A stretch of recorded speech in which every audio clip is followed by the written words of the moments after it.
Batallones and Bea Mendoza.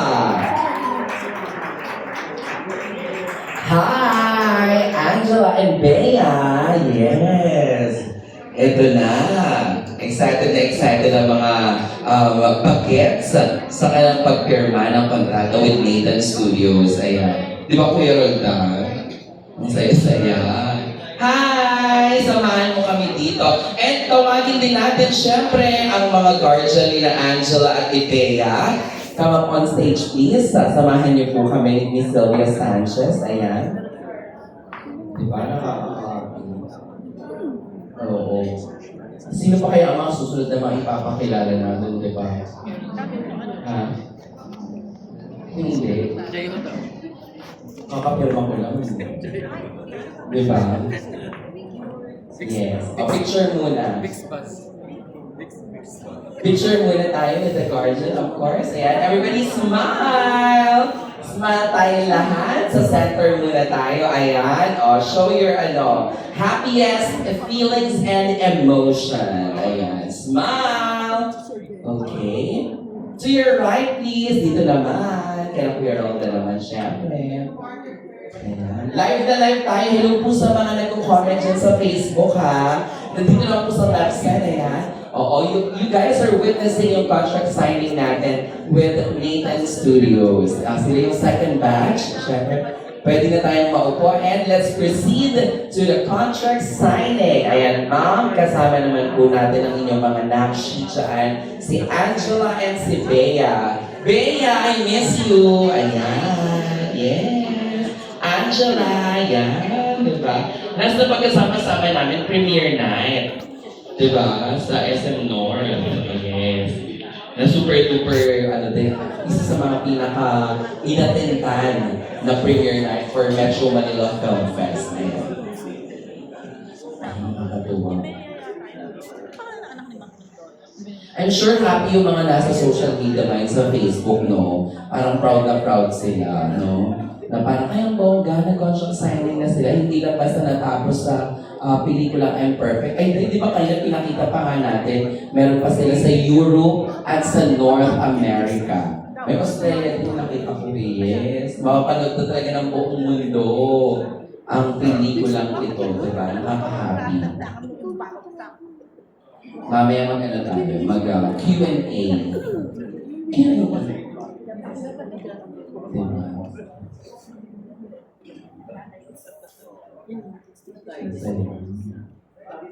Dapat i-guest natin sila sa mga programa natin, di ba? O kung may mga programa kayo, yan, i-guest nyo sila. Sa amin, Tita Itiang, schedule na natin yun. Di ba? Mamaya agad. Hindi. Ang gabi, di ba? Mami, kayo din po, pipirma din po kayo sa contract, syempre, to validate, legitimate, di ba? Diba? English speaking na ako na kuya dyan. Diba?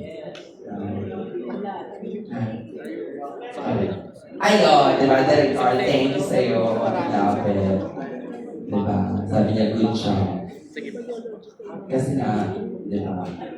Blooming, happy, career, gano'n. May pag-press po tayo para sa party niya.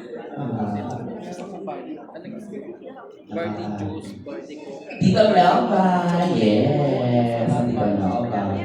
Yan. Tito Jude, syempre. Miss F. See you sa April na. Sure na. Alam mo na. Ako. Ha? Belated. Hindi kasi sa April daw, pero ganang sa Gravis niya. Mag-host ako, sabi nila. Diba? Diba? Oo. Yes. Maghihintay lang si Miss Sylvia kasi tapos na yung firma. Napirma na rin yung kabila, Tita Sylvia. Ayan. Ang saya. Magtatanong na ako diretso agad-agad sa mga colleges sa mga parents.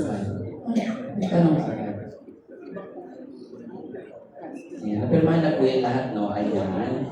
Miss Sylvia, yes. Happy ka? Oh, happy siya.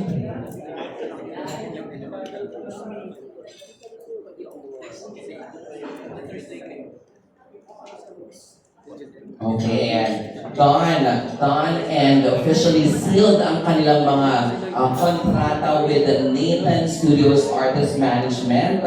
Unahin na natin, of course, kay Angela. Ayan. Hi, Angela.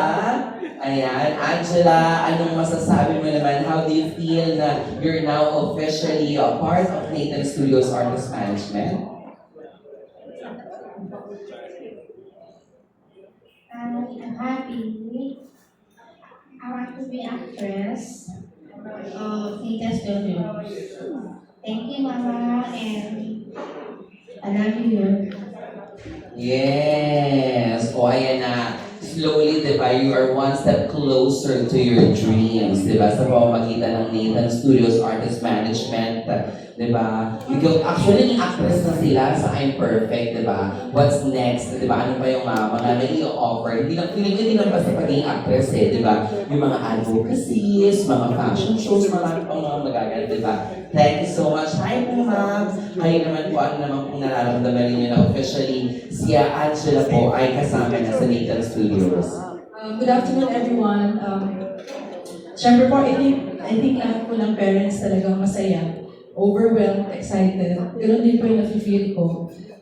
Pero meron din pong disbelief kasi parang kailan lang nag-start yung audition and yet what started as just this project is already it's already a strong message sa buong mundo. So, lahat po ng parents, I think, share the same sentiment. We're very, very happy po. Of course, hindi rin po maalis, we're very grateful to Miss Sylvia Sanchez and Nathan Studios because it was only Sylvia Sanchez and Nathan Studios who, I think, looked beyond yung condition po ng mga anak namin.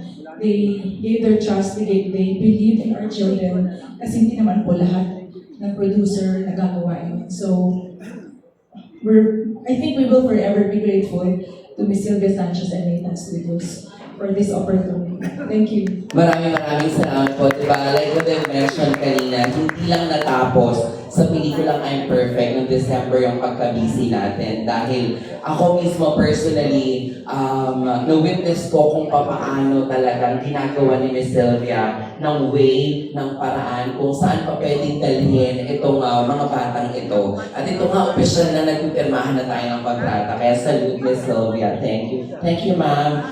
Bea, ikaw naman, Bea. Yes. Bea, ano namang masasabi mo?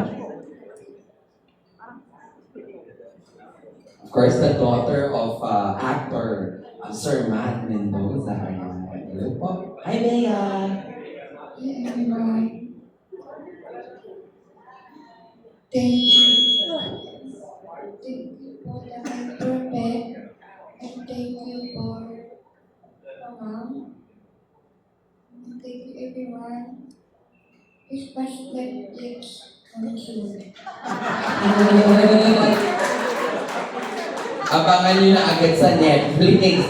Nireveal na agad ni Bea. Diba? Yan, gano'n. Diba? Nasabi na. Manifesting, diba? Yan ang tinatawag na manifest mo na yan. Mommy, kayo naman po, yes. Good afternoon, everyone. Maraming salamat po. Especially to Nathan Studios Artist Management, of course, Ms. Sylvia Sanchez, and Direct Secret Bernardo for believing and for believing in our children with Down syndrome, people with disabilities, in their potential, and that they can be included, and for sharing for their, at least po na-include ko sila at ma-show ang kanilang potential. And yes, they can. Maraming salamat. Maraming salamat po. Siyempre ngayong hapon ito, hindi lang isang beses magsasalita si Tita Sylvia. Tita Sylvia, ayan, mamaya na sa lahat na okay. Ayan, sige. Po, ayan, photo kasama ang parents, siyempre. Ayan. Grabe no, parang hindi pwedeng hindi kurutin ang ating mga puso sa bawat mga pagpapasalamat. Kasi aminin naman natin tayo mismo, di ba? Who would have thought na magkakaroon ng ganitong pagkakataon na bibigyan natin ng opportunity and chance. Meron naman tayong binibigay ng opportunity. Pero di ba, parte ng industriya ng pelikula, ng telebisyon, tanging Nathan Studios lamang talaga ang naglakas loob at nagtiwala mula umpisa at hindi basta iniwan after ng Metro Manila Film Fest.